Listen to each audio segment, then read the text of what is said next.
بسم الله الرحمن الرحيم فإذا قضيتم الصلاة فاذكروا الله قياما وقعودا وعلى جنوبكم فإذا اطمأننتم فأقيموا الصلاة إن الصلاة كانت على المؤمنين كتابا موقوتا. സൂഫി കഥ. പണ്ട് മരുഭൂമിയുടെ ഹൃദയഭാഗത്ത് അറിവും വിനയവും കൊണ്ട് പ്രശസ്തനായൊരു സൂഫി ഗുരു ജീവിച്ചിരുന്നു. അദ്ദേഹത്തിന്റെ പേര് ഹാഫിസ്. ദൂരെ ദിക്കുകളിൽ നിന്നുപോലും ആളുകൾ അദ്ദേഹത്തെ തേടിയെത്തി ആത്മീയമായ ഉൾക്കാഴ്ചകൾ നേടാൻ.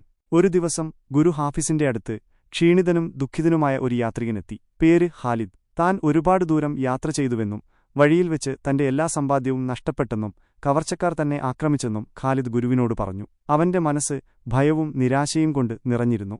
നിസ്കരിക്കാൻ പോലും തനിക്കിപ്പോൾ ശക്തിയില്ലെന്ന് അവൻ വിലപിച്ചു.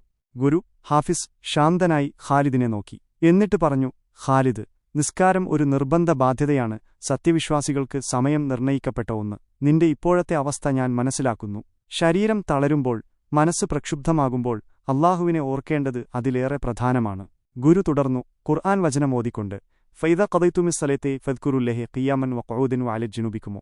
അങ്ങനെ നിസ്കാരം നിർവഹിച്ചു കഴിഞ്ഞാൽ നിങ്ങൾ നിന്നും കൊണ്ടും ഇരുന്നും കൊണ്ടും കിടന്നുകൊണ്ടും അല്ലാഹുവിനെ ഓർക്കുക. നിനക്ക് നിൽക്കാൻ കഴിഞ്ഞില്ലെങ്കിൽ ഇരിക്കുക, ഇരിക്കാൻ കഴിഞ്ഞില്ലെങ്കിൽ കിടക്കുക. പക്ഷേ നിന്റെ ഹൃദയം അല്ലാഹുവിനെ ഓർക്കുന്നതിൽ നിന്ന് ഒരിക്കലും വിട്ടുനിൽക്കരുത്. ഓർമ്മയാണ് നിന്റെ ശക്തി, നിന്റെ സമാധാനം.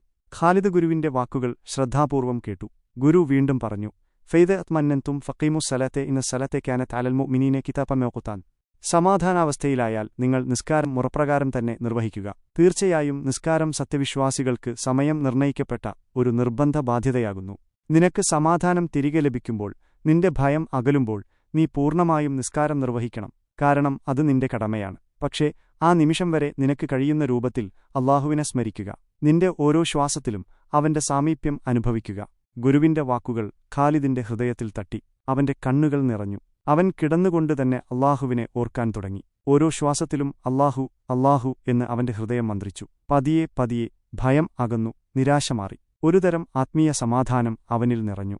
ദിവസങ്ങൾ കടന്നുപോയി. ഗുരുവിന്റെ ശിക്ഷണത്തിൽ ഖാലിദ് തന്റെ ശക്തി വീണ്ടെടുത്തു. അവൻ പൂർണ്ണ ആരോഗ്യവാനായപ്പോൾ അവൻ മുറപ്രകാരം നിസ്കരിക്കാൻ തുടങ്ങി. അല്ലാഹുവിന്റെ സ്മരണ അവനെ എന്നും മുന്നോട്ടു നയിച്ചു. അവന്റെ നഷ്ടപ്പെട്ട സമ്പാദ്യത്തെക്കുറിച്ച് അവൻ പിന്നീട് ചിന്തിച്ചില്ല. കാരണം അവൻ മനസ്സിലാക്കി, അല്ലാഹുവിലുള്ള വിശ്വാസമാണ് ഏറ്റവും വലിയ സമ്പാദ്യം.